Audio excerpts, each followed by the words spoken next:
As a child, I, like many other children, often asked my mom, "What is God? Where is He?" Her escape response always was, "He is a small part in all of us." Could it be possible? Could it be that the physical makeup of our brain programs us to believe in God?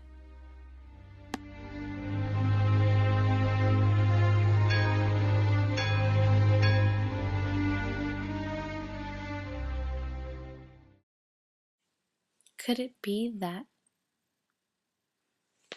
the secret lies in temporal lobe epilepsy?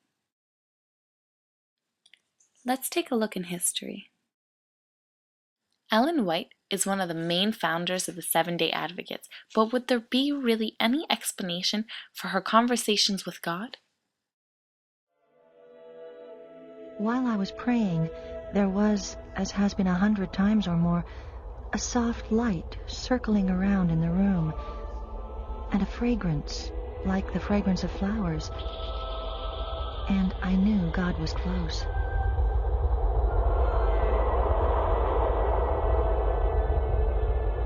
These visions so convinced her followers that they believed she had to be a prophet from God.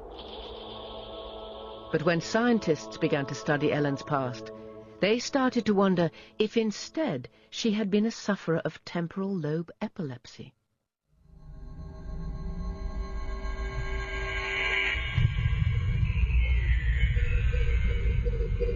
Because one day something happened that might have induced the condition. When she was 9 years old, Ellen was chased home from school by an older girl.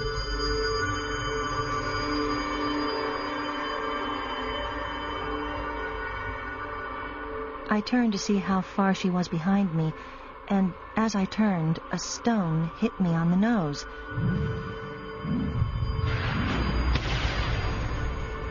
A blinding, stunning sensation overpowered me, and I fell senseless.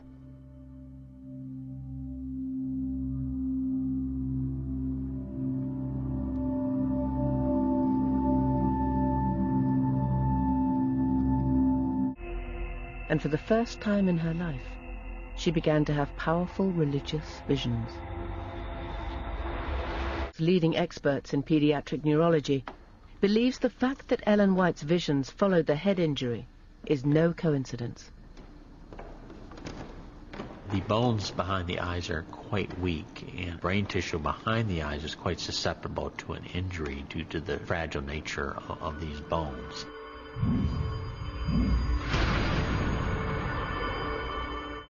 There are many great examples in history, for example Chopin. There's even Jeanne d'Arc, and some may even question that Mohammed had epileptic convulsions, seizures, while writing the Quran. Do we have any proof? Were studies done? Professor Ramachandran ran some tests on a group of volunteers and a group of temporal lobe epilepsy patients and calculated their galvanic response by calculating the sweat through their fingers.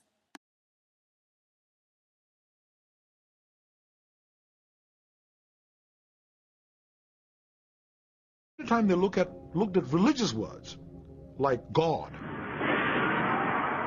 they get a huge big galvanic skin response. Conversely, if you showed them a sexually loaded word, these patients showed a slightly lower response.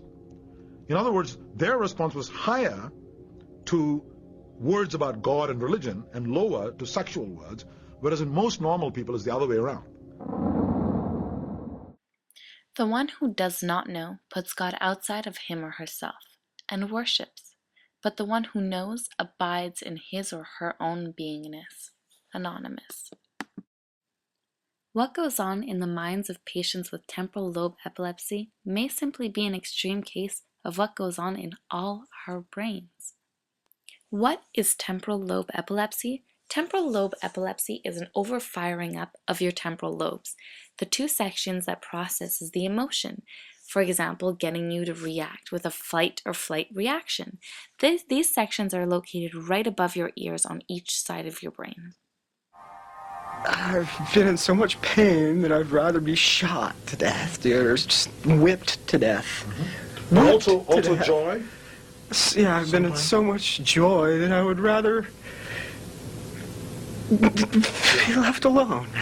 Take everything away and just let me sit there and have that much joy. I feel like I can float and stuff sometimes, you know. Okay. It's like the best. No, I mean, you guys, that's the thing, though. A lot of other people can just walk around and see the beauty of the world. I can... Sorry.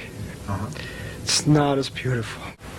The new generation of the prophets. Yep. And were all the prophets people that were flopping around on the ground? Is that what this whole message was? The gift from the gods this whole time? That's possible, isn't it? Yeah. I've never been religious, ever. Areas in the temporal lobes, and the amygdala, which is the gateway to the emotional centers in the brain.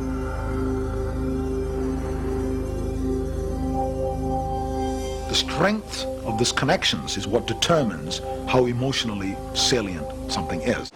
But it's possible there are parts of the temporal lobes whose activity is somehow conducive to religious belief. Now, why might we have neural machinery in the temporal lobes for belief in religion? Well, belief in religion is widespread. Every tribe, every society has some form of religious worship. So let me leave you with one question. Do you think that it's the brain that created the idea of God, or God that created the brain as a way to communicate with us? Visions from mystics and seers have produced creeds that people have lived and died for.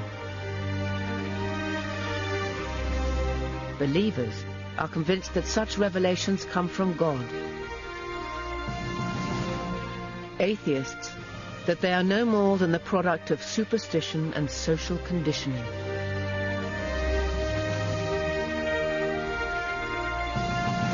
What neither side has ever thought is that religion might actually be as fundamentally part of us as the desire to eat, sleep, or have sex.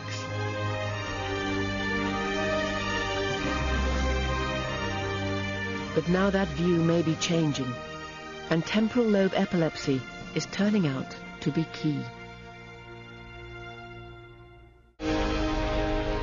Could it be that the physical makeup of our brain programs us to believe in God?